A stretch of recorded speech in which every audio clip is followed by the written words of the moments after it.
Pilay, kundi Marcos Tumalin. Dito po, sa sitas na ito, kung titingnan natin, kinakailangan po tayong lahat ay nagkaroon ng tinatawag na lakas ng loob. Ibig sabihin, pagkamat po tayo ay nasa kalagayang lamang, minsan tayo po ay nilulugmok, kaya pinapabagsak sa mga sari-sari mga pagsubok na dumarating sa ating buhay.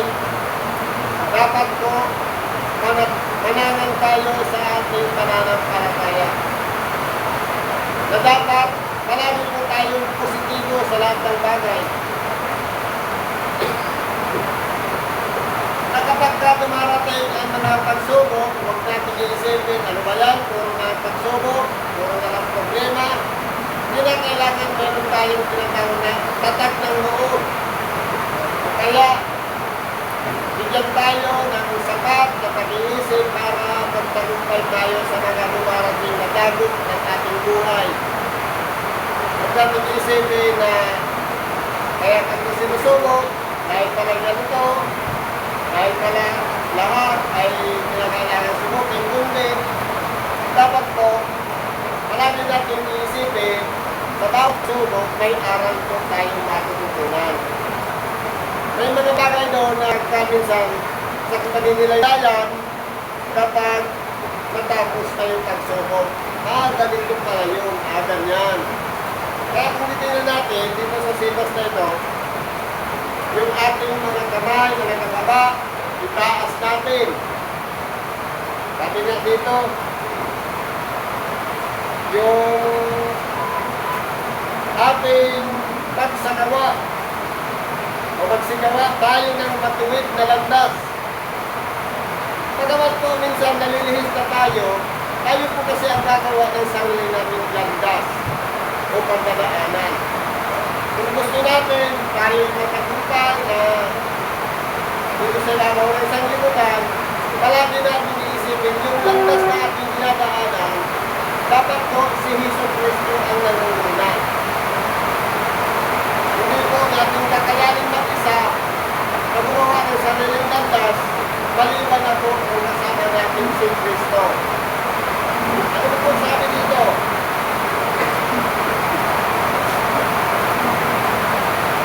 Sundin ninyo ang kapayapaan sa lahat ng mga tao at ay pagpapagapanal na kung wala ito'y sinuman ay di mananakita sa tayo. Sino po, tinuturuan tayo ni Apostol Pablo na hanapin natin yung kapayapaan. Ibig sabihin, bagamat may mga kaguluhan, hindi magkakaunawaan, may mga problema, kung ano-ano mga pagsubok na dumarating sa ating buhay, hanapin natin yung ating sarili. Dapat masungkungan natin yung kapayapaan o kapanatagan ng ating sarili.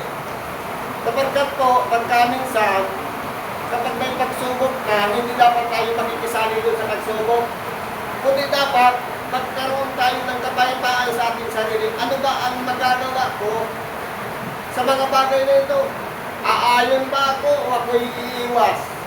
Ngayon, kung pagbabatayan natin ang banal na kasulatan, tinuturoan tayo dito ni Apostol Pablo na kinakailangan po ang bawat isa sa atin ay mabuksan ang kaisipan at hanapin natin sa ating sarili ang kapayapaan. Yun po kasi ang kinakailangan natin makita. At ang pagpapakabanal, ibig sabihin, paglilis ng ating sariling kalooban. Kapagkat tunay nga po na tayo ay makasalanan, tayo ay kasuwayin. Dahil po ang kasalanan ay pagsuway sa kautusan. Kapag meron po tayong malalaban, doon na po nagmumula yung pagkakasala. At doon na po tayo napapahamak. Balik na naman tayo sa pagiging ng tawad. Paulit-ulit na. Ano po kung sabi dito? Napakaingatan na baka ang sinumay di makaabot sa biyaya ng Diyos. Dapat po meron tayong target.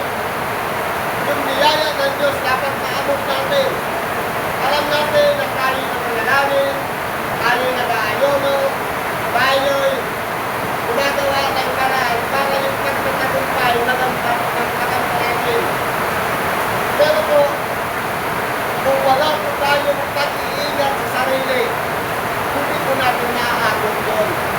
Yun po kasi yung susi, yung pag-iingat. Baka kayo'y nakawarin ng anumang ulap, ng kakaitan, ng sinisinol, na dahil dito'y nahawa ang marami. Kumbaga, kapag tumarating kasi yung mga pagsubok sa aming buhay, meron po kasi doon talaga ng kapagabat. Minsan, nagpaparamihan na sasang-ayon. At kumbaga, dapat hindi na dapat mangyari gano'n. At kapag halimbawa, nagkakaaway-away na, nagkakagulo na, hindi na nagkakaunawaan, at nagkakaroon na ng tarpihan, meron po yung pagkabagabat na, kumbaga, hihikayat ng isa para sumang-ayon. Kasi sabihin siya ang tama at yung iba ang mali. Yan po, nakasulat na yan. Pero kung tayo po yung pag-iingat, hindi tayo magkikisali, nasa atin po ang kapayapaan. Diyos po ang nangunguna sa atin. Yan po ang nakasulat sa banal na kasulatan. Ano ba kung sabi dito? Kapag dumarating po kasi yung mga ugat ng kapaitan na sinisinol, minsan po kasi yan kumakaharap at nakakahawa sa karamihan. Napapahamak na po lahat. Pero, kapalat tayo, kung meron tayo sapat na nag-iisip, nag-aanalisa, nag-aaral ng mga bagay o sitwasyon na dumarating sa ating buhay, lalayo po tayo doon. Hindi tayo makikiayon, hindi natin gagawin ang anong bagay labang sa kalooban ng Diyos. Kung ang Diyos ang nananahan sa ating puso, mangyari ang kanyang kalooban. Ibig sabihin, hindi na natin pinakailangan na manuya ng kapwa, o kaya kanira ng kapwa. Kung ang Diyos ay sumasatin, yabang pare-parehas tayo pinangungunahan ng Diyos, nagkakaunawaan tayo, bagamat hindi tayo nag-uusap-usap. Dahil po, iisa ng Espiritu ang nangunguna sa bawat isa sa atin at nagkakaroon tayo ng isang pananalig, isang pananampalataya at isang Diyos lang ang sinusunod natin sa bagay yung nananahan sa ating mga puso. Yun po yung pinaka-importante. Ano ba ang sabi dito? Baka magkaroon ng sino mang mapagyapin o mapaglamastangan gaya ng isaw na sa isang pinggang pagkain ay ipinagbili ang kanyang sariling pagkapanganay. Kung titingnan natin, si isaw po kasi, pagamat sila ay panganay si isaw at kasunod niya si Jacob, at kung titingnan natin, sila pong dalawa ay kambal. Pero po, si Jacob nakahawak doon sa sakong ni Isaw nung sila yung pinanganak. Pero po dahil nga pas kinalungdan ng kanyang ama, si Isaw, pero hindi po tinignan ni Isaw ang kanyang kalagayan ng pagkapanganay. Kung ano pong ginawa niya, nung dumating ang oras, naggutom na gutom siya, parang wala lang ang ginawa niya. Sabi ni Isaw sa kanya, meron ka bang pagkain dyan? Sinabi kay Jacob, meron akong niluto dyan. Ngayon, ibig sabihin, kung meron pagkain na kahanda para kainin, para mapatid ang gutom nilang dalawa. Ngayon, sabi ni Jacob, nagbigay siya ng kondisyon. Ipagbili mo muna ang iyong pagkapanganay. At ikaw ay ating bibigyan ng pagkain. Pero ano po nangyari? Hindi inisip ni Isaw yung mga bagay na mahalaga para sa kanya ang pagkapanganay. Ipinagpalit lang yun sa isang pinggang pagkain. Kaya dahil doon, naging panganay na si Jacob. Kahit dumating yung panahon na kahit mahina na noon, si Isaac, na pinakailangan niya ng ipagkalong ang basbas sa kanyang anak. Ang nangyari po, sa halip na yung basbas mapunta kay Isaw dahil yun ang pinagigiliwan ni Isaac, ang nangyari po, napunta kay Jacob dahil doon sa sumpaan ng magkapatid. Kumbaga, nag-divert yung basbas. Dahil po, yung basbas sana, yung isa para kay Isaw, napunta kay Jacob. Dahil po, kumbaga, nakatalaga talaga yun. Para kay Jacob na para sa kanya ang basbas. At pagkakaiba lang nila, dahil si Isaac doon, mahina ng paningin, at pagkatapos, kinakailangan ikilalani ng gusto ni Isaac ang kanyang babasbasan, ang nangyari po doon, yung pagpapatong na siya ng kamay, napansin niya na dapat ang babasbasan niya mamalahino. Pero po ano po ang ginawa ng nagulang ni Isaac at Jacob? Yung balat ng isang hayop, inilagay doon kay Jacob, sapagkat si Jacob po ay mapinis ang balat. Kung hawakan, tunay nga na yung anak ko sa kabilaspasan. Kaya napunta kay Jacob ang basbas ng kanyang anak. Ano ba kung sabi dito? Sapagkat nalalaman ninyo na bagamat pagkatapos ay dinanasa niyang nagmana ng pagpapala, siya ay itinagmil sapagkat wala na siyang nasumpunang pagkakataon ng pagsisisi sa kanyang ama bagamat pinagsikapan niyang magpilit na lumuluha. Kaya kung titignan natin, kapag tumarating po kasi ang sitwasyon, na pwede pa natin, may pinakaasang tayo, ang malapit na sana natin makamtan. Pag nagkamali lang tayo sa isang sitwasyon, hindi po talaga yan ipagkakalimutan. Kahit anong gawin natin pagsisisi, kahit anong gawin natin paghingi ng tawad, tapos tayo, wala na tayong magagawa. Kumbaga sa pagsubok, wala na. Kagabi na tayo, natalo na tayo. Pero kung tayo po ay nananahan sa Diyos, pangungunahan po tayo at magpatagumpay tayo sa mga pagsubok na dumarating sa ating buhay. Makakaiwas po tayo na nagsisi. Kung nagkamali, kapag tayo po ay gagabayan ng Diyos at pangungunahan upang mapag-isipan natin ang gusto ng katubahan mga bagay na mabuti at makalulugod sa Diyos.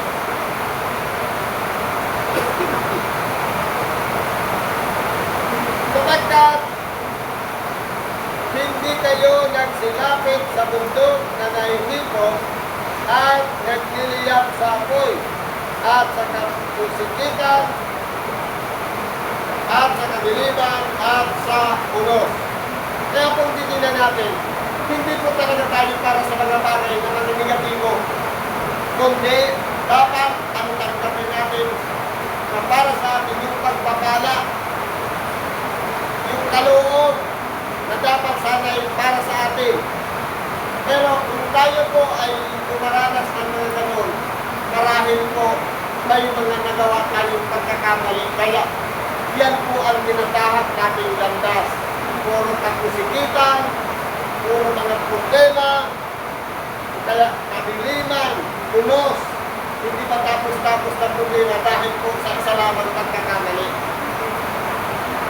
At tunog ng kakakat at tinig ng mga salita na ang nakarinig ng tinig na ito ay nagsipamanhig na huwag nang silang salitaan pa ng anumang salita.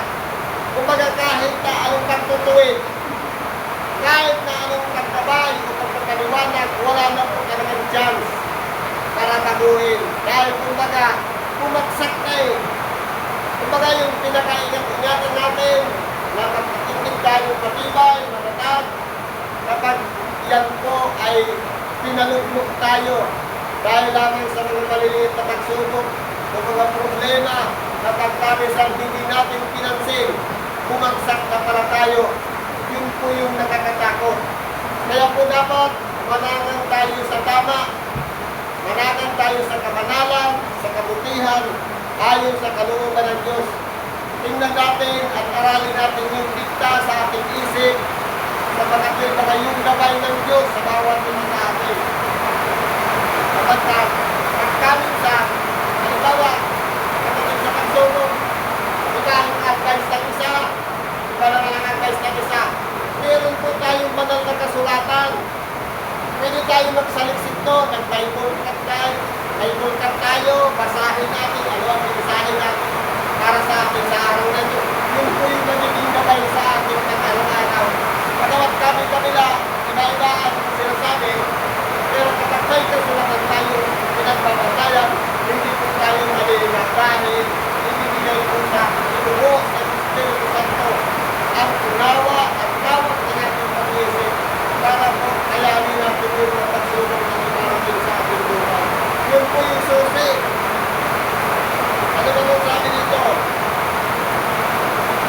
Kapagkat hindi matiis ang iniutos, kahit ang isang hayop kung tumungtong sa bundok ay babatuin at totoong kinakilabot at napanood ano pang sinabi ni Moises at totoong nasisiglang ang nanginginig. Kaya kung dumating na rin mga pagkakataon na sitwasyon na gano'n, wala na po talagang Diyos para tayo'y nakabalik pa doon sa ating tinatahak na landas. Kaya habang tayo po pinagkakalooban ng Diyos ng kalakasan, gamitin natin ito, hanapin natin yung tunay na landas upang sa ganon, hindi tayo mailigaw ni naman. Sapagkat tunay nga po, sabi nga, ang kalaban natin ay parang liyong umuungal, naghahanap ng masisila niya. Kaya kung tayo po ay aaga-aga at tayo ay kumbaga binabaliwala lang natin yung mga pagsubok na dumarating sa ating buhay, tayo po ay mapapahamak. Kaya po binibigyan tayo ng pag-iisip na dapat huwag lang yung sarili nating kalooban o isip ang dapat manguna sa bawat isip natin, kundi ano ang dikta, ano ang ipinapahiwatig sa atin ng Espiritu Santo, ano yung nais ng Diyos na dapat gawin natin. Dapat doon po tayo manahan, huwag sa sarili nating kalooban, dahil po doon po tayo malimit magkamali. Kaya nga mayroong Espiritu Santo na gumagabay sa atin para magtagumpay tayo. Pero kung sarili lamang natin pag-iisip, may limitasyon lang po yun. Dahil po ang tao may kamatayan. Pero po dahil nga ang Diyos ay Espiritu, walang hanggan, ang pag-aaralan natin yung mga bagay na walang hanggan, walang katapusan. Yun po yung pagsikapan natin. Dahil ang ating sarili naman kaluluwa ay papunta naman doon sa buhay na walang hanggan. Yun po yung praktisin natin. Dapat po yun sanayin natin maigi sapagkat doon po tayo papunta. Pero kung dito pa lang sa ibabaw ng sanglibutan, tayo po ay nagagapi o natatalo dahil lamang sa maling pag-iisip, tayo po ay mapapahamak. Mahirap na po yung pabalikin. Kaya habang may panahon, kinakailangan po pag-ingatan natin. Ano bang sabi dito? Datapwat, nagsilapit kayo sa bundok ng Sion at sa bayan ng Diyos na buhay, ang Jerusalem sa kalangitan at sa mga di mabilang na hukbo ng mga anghel. Dapat po mapabilang tayo doon. Ang problema nga po, yung mga hukbo ng anghel, kung bagat titingnan natin, doon sa kalangitan, araw-gabi silang nagpupuri sa Diyos. E tayong mga tao, minsan nga hindi natin magawa ang papurihan ng Diyos kahit isang beses sa isang araw o isang linggo. Dahil minsan tinitipid natin yung oras natin sa pagsamba. Ang iniisip natin, negosyo dito, kung ano-anong mga bagay. Dapat po, unahin muna natin. Sabi nga dito, ibigin ang Diyos una sa lahat. Kapag po ang Diyos ang nangunguna sa ating isip, yun po yung pinananahanan natin, yun po yung ginagawa natin, gagabayan po tayo. Siya po ang mangunguna mismo sa ating pagdadaanan para tayo magtagumpay. Pero kung unahin natin ang ating sarili, kahit magsikap tayo ng magsikap, wala pong mangyayari. Dahil po, kung titingnan natin, kahit bigyan ka pa ng isang linggong sahod, may katapat po kasi yung gastos. Kaysa 3 araw ka lang nagsahod, pagkasama mo ang Diyos, isusolve niya lahat yung kakulangan.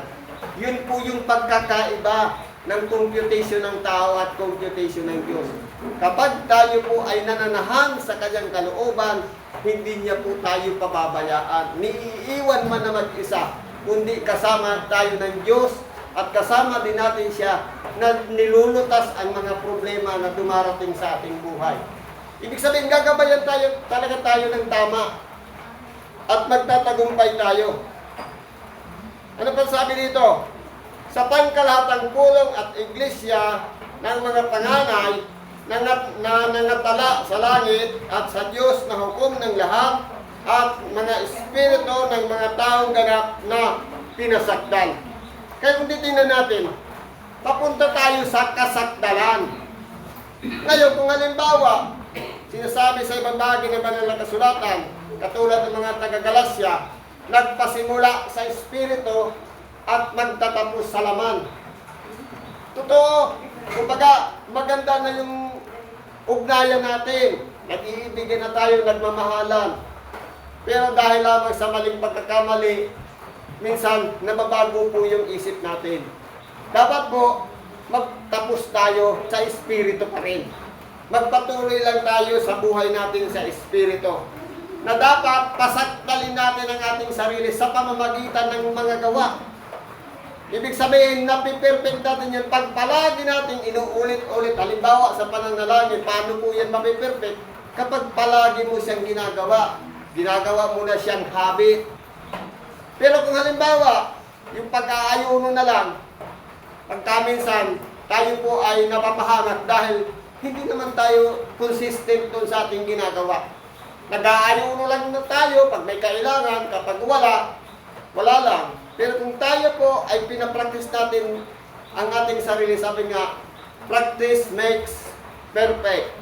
Para ma-perfect, para mapunta tayo sa kasakdalan, sanayin natin ang ating sariling magpigil at aralin natin ang mga sitwasyon na sana'y pangunahan tayo ng Diyos sapagkat tunay nga po, kung tayo po ay nakatala ang ating mga pangalan doon sa langit o tinatawag na aklat ng buhay, mapapalad po tayo. Mga taong mga pinasakdal at kay Jesus na tagapamagitan ng bagong tipan at dugong pangwisik na nagsasalita ng lalong mabuti kaysa dugo ni Abel. Totoo po, sa pamamagitan ni Jesus, siya ang tagapamagitan ng bagong tipan. Na kung dati noon, ang lumang tipan na pinangangaral ang mga kautusan, ang mga palatuntunan at mga kahatulan.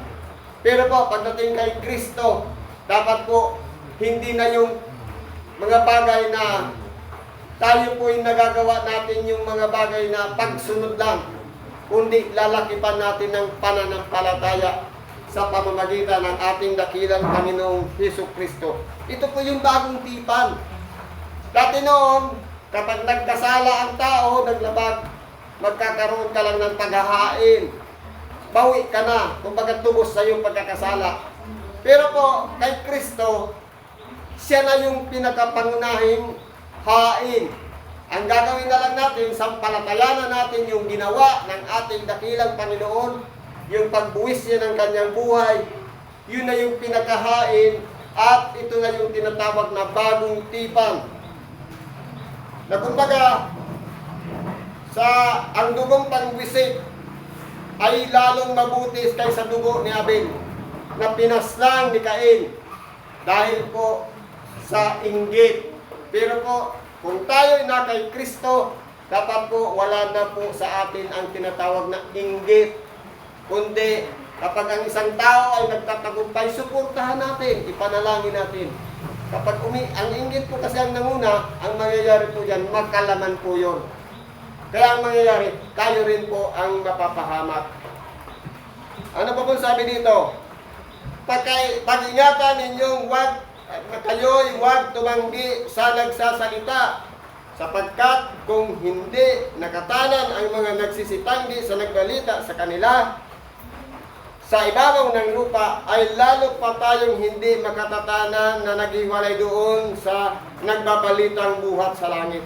Kaya kung tingnan po natin, kapag tayo po ay nagkakamali at may tao na hinirang ng Diyos para paliwanagan tayo, para ipahayag sa atin, ito yung dapat natin gawin. Kumbaga, iwasan na natin yung mga ganon. Dapat po, huwag nating babaliwalain yon. Kundi dapat buksan natin ang ating pag-iisip, ang ating tainga, at pakinggan natin yung pinakaminsahe nun. Iyon po yung magtuturo sa atin upang tayo'y madala na sa Diyos. Upang tayo'y gabayan papunta sa katotohanan at magawa natin yung kalooban ng Diyos. Dahil po, kung iaasa lamang natin sa sarili nating kakayanan, may limitasyon po kasi ang ating buhay. Hindi natin kaya yan. Dahil ang kalaban natin, hindi naman kapwa, mga espiritu. Sabi nga, ang laban hindi sa laman at dugo, kundi yung mga espiritong nasa itaas.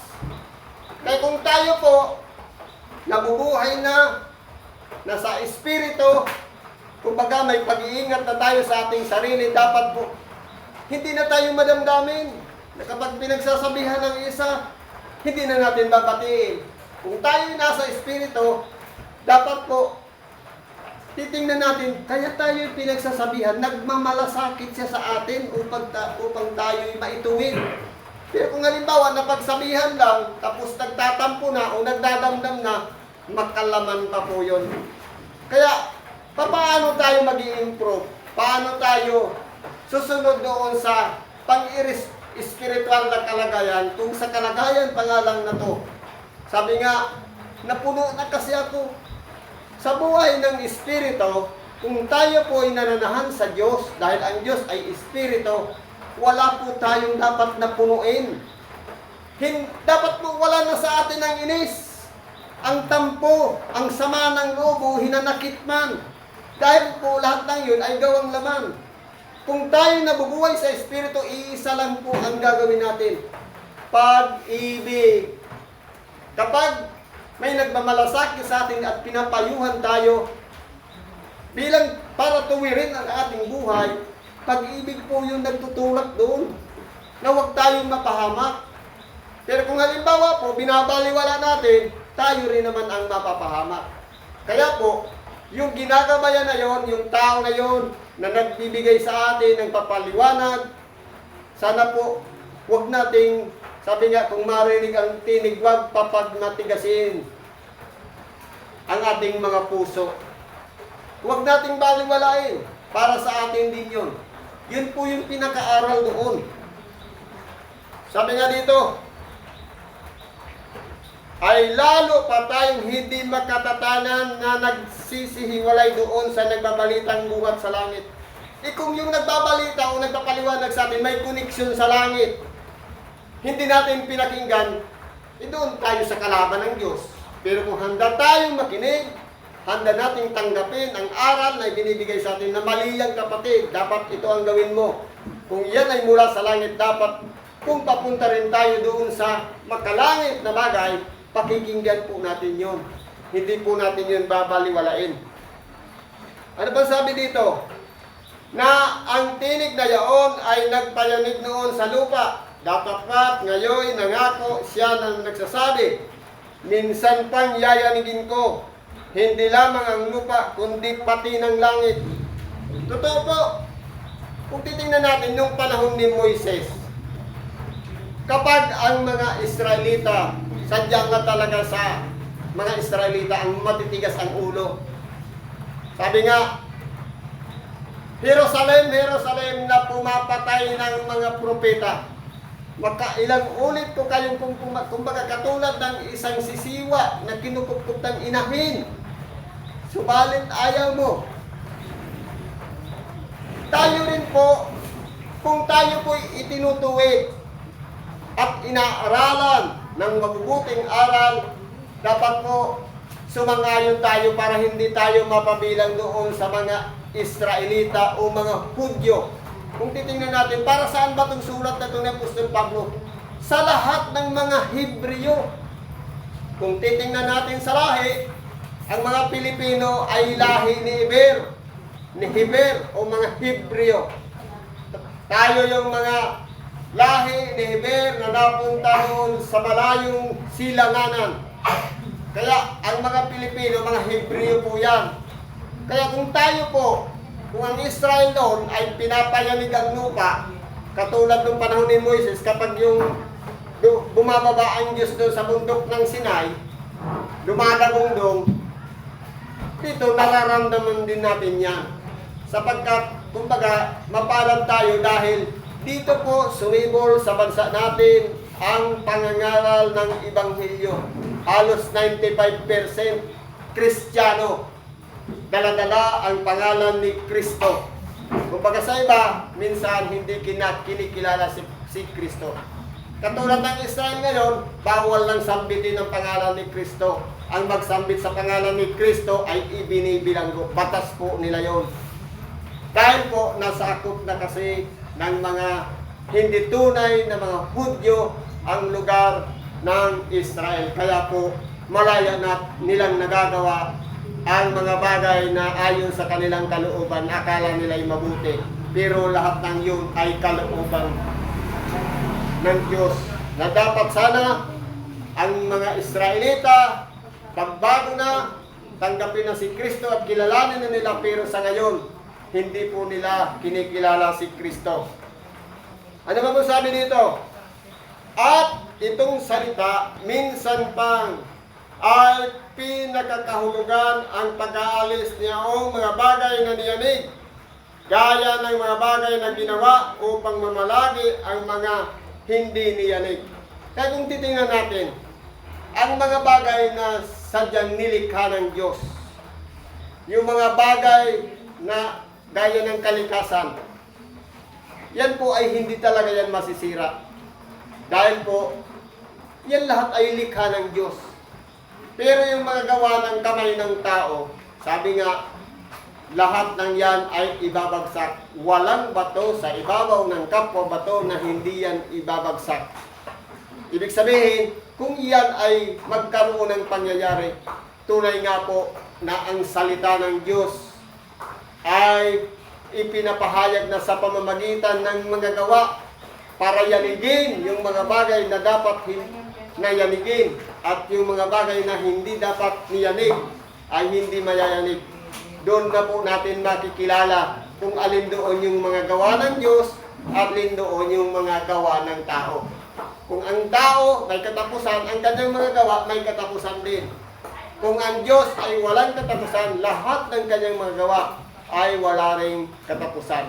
Kaya kung titingnan natin, doon na lang sa kayamanan. Ang tao, naglikha ng kayamanan, papel. Pero ang Diyos, anong ginawa niya? Ginto at pilak. Pangmatagalan yan. Kumbaga, wala rin hanggan yan. Hanggang sa matapos ang sanglibutan, naroon pa rin ang ginto. Kumakatas lang. Kumbaga, nadadamay yung ibang bato para maging ginto. Kung titingnan natin, pwede naman yan takpan. Kumbaga, nilulubog, tinutubog na sa ginto para magmukhang ginto. Dahil po, ang Diyos po, walang hanggan. Sabi nga, ang pilak at ginto ay akin. Kaya po, kung yan po ay inaari ng Diyos, ibig sabihin, tunay nga po na yung mga nilikha na yun ay wala ring hanggan. Ano pa po sabi nito? Kaya pagkatanggap ng isang kahariang hindi magagalaw, ay magkaroon tayo ng biyayang sa pamamagitan nito ay makapaghandog niyaong may paggalang at katakutan ng paglilingkod na nakalulugod sa Diyos. Kaya po, sa pagkatanggap ng ating dakilang Panginoon ng isang kahariang hindi nagagalaw, na wala pong iba, yung kanyang kaharian, na tunay nga po, hindi yung paghahari na nakikita ng mata, kundi nararamdaman ng bawat isa sa atin, na dapat maghari si Kristo sa ating mga puso, at dapat manahan siya sa ating mga puso. Kung si Kristo ay mapagpatawad, dapat tayo rin ay mapagpatawad. Kung si Kristo ay hindi nayamot, tayo rin naman dapat ay hindi nayayamot sa ating kapwa. Kung si Kristo ay nagpagaling, dapat magpagaling din tayo ng karamdaman. Kung si Kristo po ay nahabag sa mga aba, dapat mahabagin din tayo sa mga aba. Kung si Kristo po ay hindi nagmalaki hindi nagmataas sa kanyang sarili, dapat manatili rin tayong mapagpakumbaba. Ibig sabihin, kung nanahan si Kristo sa ating mga puso, dapat lahat ng ating ginagawa nakabatay din sa mga halimbawa na ginawa ng ating dakilang Panginoong Hesus Kristo. Pero kung pagkaminsan po kasi, tama yung sinabi kanina, iisa lang ang kalaban natin, yung pride. Kapag ang kataasan na ng ating pag-iisip ang tinatamaan, nag-uumpisa na po dun yung galit. Minsan napupuot tayo sa ating kapwa. Pero kung nananahan sa buhay natin ang kapakumbabaan, tunay nga po na tayo naman ay itataas ng Diyos sa kapanahunan. Sabi nga, ang pagtataas ng Diyos hindi minamadali. May proseso. Kaya, para maging matanda ka sa iglesia, dapat dumaan ka sa pagiging bata. Anong obligasyon ng bata?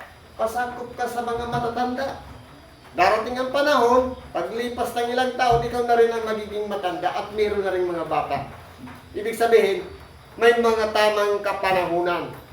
Kaya ngayon, habang nabubuhay pa tayo dito sa ibabaw ng sanglibutan, na nasa laman pa, nagkakamali pa at nagkakasala pa, dapat po pag-ingatan natin na yung mga bagay na ating ginagawa, hindi tayo mapunta sa kapahamakan.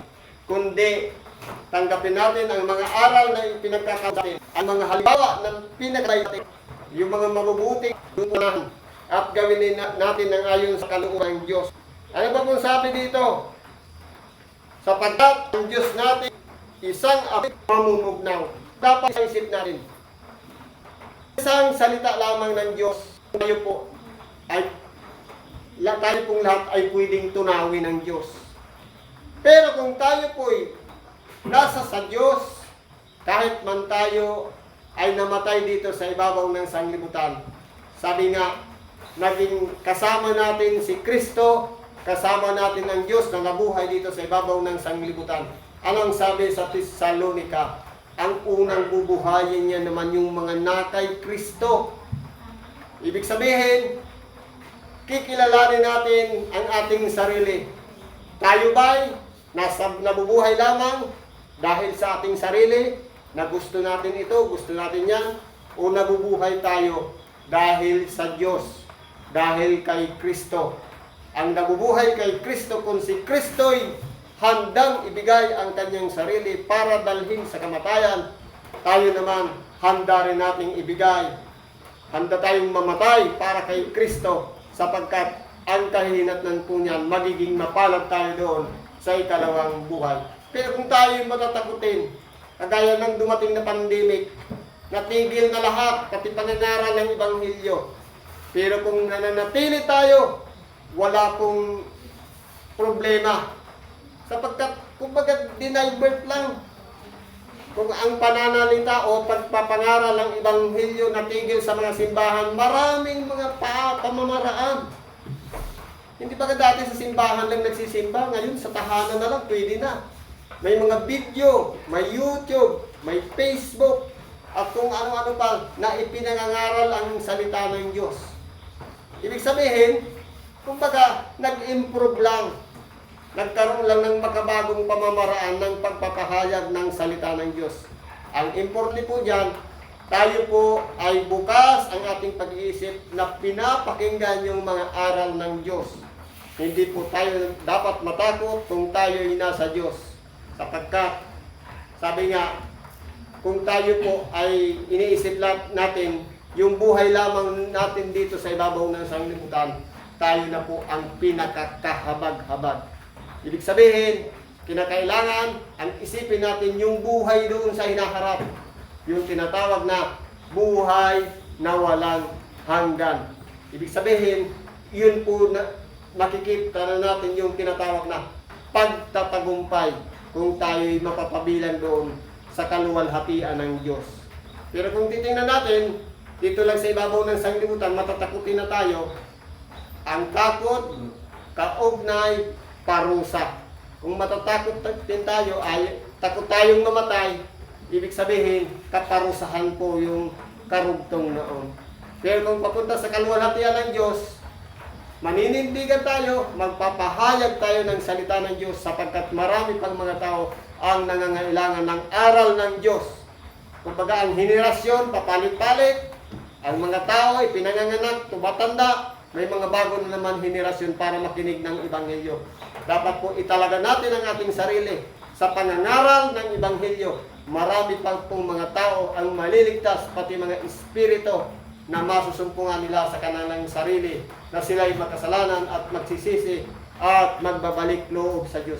Imagine na lang, isang kaluluwa lang ang magsisi, ang mga anghel sa kalangitan ay nangagkakatuwaan. Paano po kung dalawa? Paano pa kung mas marami pa dyan sa inaasam natin? Ang mahalaga lang, gampanan lang natin yung pangangaral ng Ebanghelyo at meron naman tayong tatanggaping reward sa pagbabalik ng ating dakilang Panginoong Jesucristo. Siguro hanggang dyan na lang ang pakikibahagi natin ngayon, araw ng pagpapasalamat. Bagamat umulan at nagkaroon ng brownout, hindi po tayo tumigil, nagpatuloy tayo ng pangangaral ng salita ng Diyos. Salamat po at isang mapagpalang gabi sa ating lahat.